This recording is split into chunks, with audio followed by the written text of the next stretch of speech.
Sa bawat luha at sakit, sa mga panahong tila nag-iisa tayo at nagtatanong, bakit ito nangyayari sa akin, Panginoon?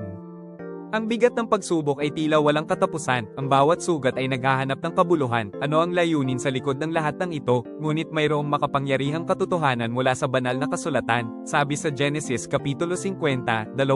ang masama ninyong layunin laban sa akin, ginawa itong mabuti ng Diyos.